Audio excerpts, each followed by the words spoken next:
அனைவருக்கும் நமஸ்காரங்கள். ராசியிலே சிறந்த ராசி எந்த ராசி அப்படிங்கிற மாதிரி துலாம் ராசியை பற்றி தெரியாத சில விஷயங்கள். துலாம் ராசினா யார், துலாம் ராசியை பற்றி நிறையா விஷயங்கள் நீங்கள் தெரிஞ்சுக்கணும். துலாம் ராசியில் பிறக்கிறதே ஒரு அபூர்வங்க. அவங்கள மாதிரி ஒரு நல்லவங்க, அவங்கள மாதிரி ஒரு வல்லவங்க, அவங்கள மாதிரி சில உதவி செய்யும் மனப்பான்மை உடையவர்கள் கிடைப்பது மிக மிக அரிது. துலாம் ராசியை பற்றி இந்த வீடியோவில் இது வரைக்கும் யாரும் சொல்லாத சில விஷயங்கள், யாருக்கும் தெரியாத சில விஷயங்களை சொல்ல போகிறேன். நீங்கள் கேளுங்க, கண்டிப்பாக சொல்கிறேன். ஒவ்வொரு துலாம் ராசினியர்களும் இந்த வீடியோவை நீங்கள் கண்டிப்பாக சேவ் பண்ணி வச்சுக்கிற அளவுக்கு இருப்பீங்க. அதே மாதிரி இந்த துலாம் ராசினியர்களுக்கு இந்த வீடியோ லாஸ்ட்டில் ஒரு சர்ப்ரைஸ் காத்துட்ருக்கு. அந்த சர்ப்ரைஸ் கண்டிப்பாக உங்களுக்கு பிடிக்குங்க. வீடியோக்குள்ளே போகலாங்க. முதல்ல என்னோடய சேனலை சப்ஸ்கிரைப் பண்ணிக்கோங்க, லைக் பண்ணுங்கள். துலாம் ராசி சம்பந்தப்பட்ட நிறைய வீடியோ உங்களுக்கு வரப்போகுதுங்க. தனக்காக வாழ்பவர்கள் யாராக வேணால் இருக்கலாம், ஆனால் தன்னை சுற்றி உள்ளவர்கள் நல்லா இருக்கணும் அப்படின்னு வாழ்கிறது யாருன்னு பார்த்தீங்கன்னா துலாம் ராசினியர்கள் தான். ஒருத்தங்களுக்கு 7.5 வருஷம்தான் சனி பயிற்சி, அதாவது இந்த 7.5 சனி அப்படிங்கிறது வரும். 10 வருட காலமாக சனி பயிற்சி அனுபவித்து கொண்டிருக்கக்கூடிய துலாம் ராசி நேர்களே, எனது அருமை சுவாதி நட்சத்திர நேர்களே, எனது அருமை சித்திரை 3, 4 பாத நட்சத்திர நேர்களே, விசாகம் 1, 2, 3 பாதங்களை உள்ளடக்கியதா இந்த துலாம் ராசி. அதிபதி சுக்கிரன் பகவான். அதிபதியை சுக்கிரன்னா கொண்டு நீங்கள் சாதாரணமாக இருப்பீங்கன்னு நினைக்கிறீங்க? கிடையவே கிடையாது. நிறைய எதிர்பார்ப்புகள் உங்கள் மனதில் இருக்கும். அந்த எதிர்பார்ப்புகள் ஏமாற்றங்களாகி, நம்பிக்கை துரோகங்களாகி, கஷ்டங்களாகி, மன உளைச்சல் அதிகமாக ஏற்பட்டு வாழ்க்கையில் ரொம்ப கஷ்டப்பட்டு ஃபீலிங் ஆகி வெறுத்து போயிருக்கக்கூடியது துலாம் ராசி தான். என்ன காரணம் அப்படின்னு சொல்கிறேன். இது நல்ல வீடியோ கவனிங்க. முதல்ல துலாம் ராசின்னு எடுத்துக்கோங்க. உங்களுடைய 2ஆம் வீட்டு அதிபதி யார்? செவ்வாய். செவ்வாய் 2ஆம் வீட்டு அதிபதியாக இருக்கிறதுனால வீட்டில் தங்கிறது, சொந்த வீடு வாங்கணும், நமக்குன்னு ஒரு இடம் இருக்கணுங்கிற நியாயமான கோரிக்கை மனசில் இருக்கும். ஆனால் அது நடக்காது. அப்படியே நடந்தாலும் அது நிறைய செலவுகளும் ஏற்பட்டது. அதே மாதிரி நிறைய துலாம் ராசினியர்களுக்கு திருமணத்திற்கு பிறகுதான் இந்த சொந்த வீட்டிற்கான அமைப்பே ஏற்படும்.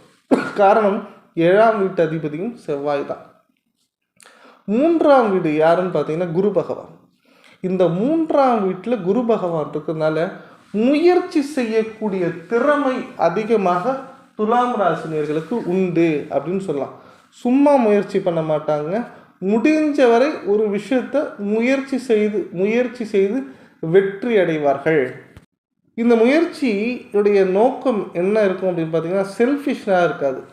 நான் மட்டும்தான் நல்லா இருக்கணும், நான் மட்டும்தான் சந்தோஷமாக இருக்கணும், நான் மட்டும்தான் நிம்மதியாக உலகத்தில் இருக்கணும், அடுத்தவனா வீணாக போகணும் அப்படிங்கிற எண்ணம் கிடையாது. தன்னை போல் பிறரும் ஆக வேண்டும், தன் கருத்தை பிறர்கள் புரிந்து கொள்ள வேண்டும் அப்படிங்கிறது இருக்கும். சில இடத்துல நியாயமாக கோவப்படுவாங்க, கோவம்லாம் படாமல் இருக்க மாட்டாங்க, கொஞ்சம் ஸ்ட்ரைட் ஃபார்வர்டாக இருப்பாங்க. ஆனால் மனதில் பட்டதை அந்த நிமிடம் பேசிவிட்டு நகர்ந்து விடுவார்கள். 4ஆம் வீடு சனி பகவான் வீடு. தாயின் மீது பற்று அதிகமாக உடையவர்கள். நல்லா தெரிஞ்சு வச்சுக்கோங்க. ஒரு வீட்டில் துலாம் ராசினியர்கள் இருக்காங்க அப்படின்னா அவங்க தாயின் ஆயுளை பிடித்து வைக்கக்கூடிய திறமை துலாம் ராசினியர்களுக்கு மட்டும்தான் உண்டு. துலாம் ராசிக்காரங்க நினச்சாங்கன்னா தாயுடைய ஆயுளை நீட்டிக்கவும் முடியும். அதே மாதிரி அம்மா மேலே நிறைய பாசம் உடையவர்கள். தனக்கு அம்மா அப்படிங்கிறத விட பிறரின் தாயையும் மதிக்கக்கூடிய வல்லமை உடையவர்கள். இந்த இடத்துல மாமியார் வருமா அப்படின்னு கேட்டால் வராது. காரணம் நான் உங்களுக்கு சொல்கிறேன். துலாமுக்கு மீனம் செட்டே ஆகாது, துலாமுக்கு ரிஷபம் செட்டே ஆகாது. துலாம் ராசிக்காரர்கள் 99% சொல்கிறேன், மீன ராசிக்காரர்கள் ரிஷப ராசிக்காரர்களாம் திருமணம் பண்ணாதீங்க. ரொம்ப கஷ்டப்படுவீங்க, ரொம்ப ஃபீல் பண்ணுவீங்க, ரொம்ப வருத்தப்படுவீங்க. அதை அனுபவத்தால் உணர்ந்தவர்கள் மட்டுமே புரியும். அடுத்த வீடு 5ஆம் வீடு பூர்வ புண்ணியஸ்தானம் சனி பகவான். இந்த சனி பகவான் பூர்வ புண்ணியஸ்தானமாக இருக்கிறதுனால குலதெய்வத்தை அதிகமாக வழிபடணும்.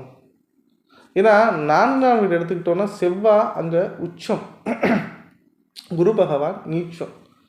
ஸோ கொஞ்சம் இண்டிவிஜுவல் நாலேஜ் அப்படிங்கிறத அதிகமாக வளர்த்துக்கணும். ஒரு விஷயம் பட்டு பட்டு தான் மேலே போவோமே தவிர உடனே நம்ம மேலே போயிட மாட்டோம். அதே மாதிரி நமக்கு புத்தி கூர்மை அப்படிங்கிறது அதிகமாக இருக்கும். ஒரு ஆணாக இருப்பின் ஒரு பெண்ணுடைய மனநிலையை ஈஸியாக புரிஞ்சுப்பீங்க. ஒரு பெண்ணாக இருப்பின் ஒரு ஆணுடைய மனநிலையை ரொம்ப ஈஸியாக புரிஞ்சுப்பீங்க. 6ஆம் வீடு, இந்த 6ஆம் வீடுங்கிறது ரணரோண ருத்ரஸ்தானம், குரு பகவான் வீடு. இங்கு சுக்கிர பகவான் உச்சம், புதன் நீச்சம். சுற்றி உள்ளவங்க என்ன சொன்னாலும் நம்பிடுவீங்க, கேட்கவே மாட்டீங்க. அது கரெக்டா தப்பா சரியா, ஒரே வார்த்தை அவங்க சொல்கிறாங்க, அவங்க எனக்கு நல்ல நண்பர்கள், அவங்க சொன்னது கரெக்டாக இருக்கும் அப்படின்னு நம்பிடுவீங்க. பாசத்துக்கு கட்டுப்பட்டுருவீங்க. லவ் காதல் தோல்வி ஏற்படுவதற்கான ஒரு முக்கியமான காலகட்டம் துலாமுக்கு என்னன்னு பார்த்தீங்கன்னா மீனம் தான். உங்களை ஏமாத்தனே வருவாங்க, உங்களை ஏமாத்திடுவாங்க, உங்களை அடைஞ்சிருவாங்க, உங்களை ஆபத்தில் கொண்டு போய் தள்ளி விட்டுருவாங்க.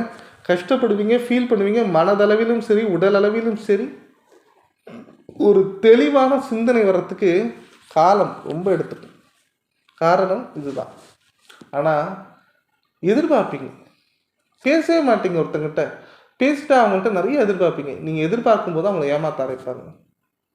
உங்கள் உடல் சம்மந்தப்பட்ட பிரச்சனைகள் உங்களுக்கு நிறைய இடத்துல ஒத்துழைக்காது, அதை வெளில சொல்ல மாட்டீங்க. இதனாலேயே என்ன ஆகிடும் அப்படின்னு பார்த்தீங்கன்னா உடல் பிரச்சனை அதிகமாகிடும். 7ஆம் வீடு கலத்திரஸ்தானம், செவ்வாய் பகவான், சூரியன் உச்சம். துலாம் ராசி திமிரான ராசி, ரொம்ப ஆகா ஓகோ ராசி. இந்த துலாம் ராசியை நம்ம பேலன்ஸ் பண்ணுறதே கஷ்டம், சுவாதி அடக்க முடியாது அப்படின்லாம் எல்லாம் சொல்லுவாங்க. தவிர உண்மையாலே பேசிக்காக துலாம் ராசிக்கு மேஷ ராசி ஹஸ்பண்டாவோ ஒய்ஃபாவோ வந்தால், அவங்க சித்திரை மாதத்தில் பிறந்தால் இல்லை ஆவணி மாதத்தில் பிறந்தா கண்டிப்பாக இவங்க அவங்களுக்கு அடிமையாக இருப்பாங்க. அதுதான் உண்மை. கணவனுக்கோ மனைவிக்கோ துலாம் ராசி அடிமையாக இருப்பார்கள். அடிமைனா ஆமாசாமி போடுற அளவுக்கு அடிமையாக இருப்பாங்க. இது ரொம்ப உண்மை. அதே மாதிரி 8ஆம் வீடுங்கிற அஷ்டமஸ்தானம், அஷ்டமஸ்தானம் சுக்கிர பகவான். துலாம் ராசிக்காரங்க பண விஷயத்தில் ரொம்ப கரெக்டாக இருப்பாங்க. ரொம்ப ரொம்ப கரெக்டாக இருந்தாலும் பணமே ஒரு பெரிய போராட்டமாக இருக்கும். திடீர்னு உங்களுக்கு பணம் தட்டுப்பாடு ஏற்படும் பாருங்கள். அப்போ தான் யார் உண்மையானவர்கள், யார் நல்லவர்கள், யாரை நம்பலாம், யாரை நம்பக்கூடாதுன்னு ஒரு கரெக்டான பிக்சர் தெரியும். அதே மாதிரி 9ஆம் வீடு பாக்யஸ்தானம். இந்த பாக்யஸ்தானத்தின் அதிபதி யாரு? புதன். இந்த புதன் இருக்கனால உட்கார்ந்து யோசிச்சு ஒரு விஷயத்தை செஞ்சா புதன் நல்லது செய்வார், புத்திக்காரகன். ஸோ துலாம் ராசினியர்கள் எந்த ஒரு விஷயமா இருந்தாலும், நீங்கள் ஒரு டைவர்ஸ் கொடுக்க போகிறீங்க, நீங்கள் ஒரு பார்ட்னர் சைன் பண்ண போகிறீங்க, நீங்கள் படிக்க போகிறீங்க, ஒரு காலேஜ் சூஸ் பண்ண போகிறீங்க, மெடிக்கல் சம்மந்தமாக மாத்திரை சாப்பிட போகிறீங்க, வெளிநாடு போக போகிறீங்க, வேலை வாய்ப்பில் ட்ரான்ஸ்ஃபர் கேட்க போகிறீங்க, இவங்க தான் ஹஸ்பண்ட்னு சூஸ் பண்ண போகிறீங்க. ஒரு நிமிஷம் யோசிங்க. உங்களுக்கு தெரிஞ்சவங்களாக இருக்கட்டும், உங்கள் லவ்வராக இருக்கட்டும், லவ் ஒத்துக்கிட்டாங்க, உங்களுக்கு மார்க் வந்துருச்சு, நீங்கள் கிளிக் பண்ண போகிறீங்க, உங்கள் வண்டியில் பெட்ரோல் போட போகிறீங்க, எவ்வளோ போடணும் எல்லாத்தையும் ஒரு நிமிடம் யோசித்து பாருங்கள். அதில் ஏதாவது ஒரு மைனஸ் இருக்கும். கண்டிப்பாக உங்களுடைய குறைகளை வேறு யாராலும் தீர்க்க முடியாது, நீங்கள் நினைத்தால் மட்டும்தான் தீர்க்க முடியும். அவ்வளோ பலம் உள்ள ராசி. உங்களுடைய 10ஆம் வீடு செவ்வாய் நீச்சம். முடிஞ்ச வரைக்கும் துலாம் ராசிக்காரங்க ரியல் எஸ்டேட்டில் இருக்காதீங்க, உங்களுக்கு அந்த அளவுக்கு சாதகமாக இருக்காது. பட் குரு உச்சம், பிஸ்னஸ் பண்ணலாம், கூட்டு தொழில் பண்ணலாம். அந்த பிஸ்னஸ் பண்ணுறதா இருந்தால் சில கட்டுப்பாடுகள் சுயஜாதகத்தை பார்த்து கொண்டு செய்வது நல்லது. உங்களுடைய 11ஆம் வீடு லாபஸ்தானம், சூரிய பகவான். நீங்கள் நினச்சி இண்டிவிஜுவலாக உட்கார்ந்து ஆளுமை திறன் அப்படிங்கிறது உங்கள்கிட்ட 100% இல்லை, 200% ஆளுமை திறன் இருக்கும். எந்த ஒரு விஷயத்தையும் கட்டி ஆளக்கூடிய அமைப்பு உண்டு. 10 பேரை வச்சு வேலை வாங்கக்கூடிய தன்மை உண்டு அப்படின்னு சொல்லலாம். எடுத்த விஷயத்தை எடுத்த நொடியில் செய்யக்கூடிய ஒரு கட்ஸ் உண்டு. நீங்கள் யாருன்னு உங்களுக்கு தெரியணும் அப்படின்னா நீங்கள் கண்ணாடியில் போய் பார்க்க வேண்டாம், நீங்கள் 10 பேர்கிட்ட வேலை வாங்குகிற விதம் இருக்கும். ஒரு அட்மினிஸ்ட்ரேட்டிவ் கெப்பாசிட்டி உண்டு. MBA MCA நீங்கள் என்ன படிக்கிறதா இருந்தாலும் உங்களுக்கு அதை அமைப்பு உண்டு. நீங்கள் டாக்டராக இருக்கீங்கன்னா MBBS MDS படிங்க. அதே மாதிரி பிகாம் படிக்கிறீங்களா MCOM படிங்க. Master degree qualification you are eligibility, அந்த எலிஜிபிலிட்டி பவர் உண்டு.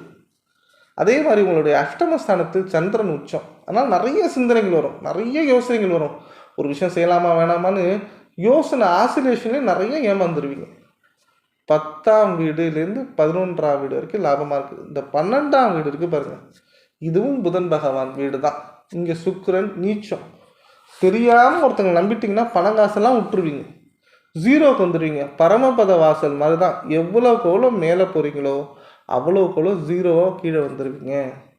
ஸோ இப்படி இருக்கக்கூடிய துலாம் ராசிக்கு ஒரு சின்னது ஒரு நல்லது, ஏதோ ஒரு நல்லது நடக்க வேணாமா? நீங்கள் 12 கட்டத்தை வச்சு சொன்னீங்க, லக்னத்தை வச்சு சொன்னீங்க, எல்லாத்தையும் தாண்டி துலாம் ராசி இந்த ஒரு விஷயம் செஞ்சால் கண்டிப்பாக நல்லது நடக்கும்.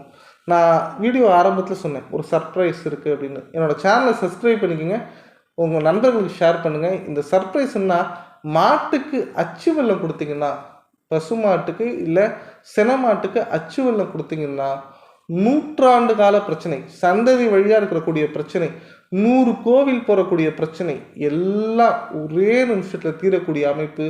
மாட்டுக்கு அச்சு வெல்லம் கொடுத்து பாருங்கள். ஒவ்வொரு துலாம் ராசிக்காரங்களும் ஓஹோன்னு இருப்பீங்க. இந்த வீடியோ உங்களுக்கு பிடிச்சிருந்தா லைக் பண்ணுங்கள், கமெண்ட் பண்ணுங்கள். உங்களுக்கு சுயஜாதகத்தை பற்றி தெரிஞ்சுக்கணுன்னா என்னோடய நம்பருக்கு கால் பண்ணுங்கள். மறக்காமல் உங்கள் நண்பர்கள் ஷேர் பண்ணுறது இல்லாமல் என்னோடய சேனலை சப்ஸ்கிரைப் பண்ணி வச்சுக்கோங்க. துலாம் ராசியை பற்றி இன்னமும் சில சூப்பரான விஷயங்கள் 2ஆம் பார்ட்டில் சொல்கிறேன். நன்றி, வணக்கம்.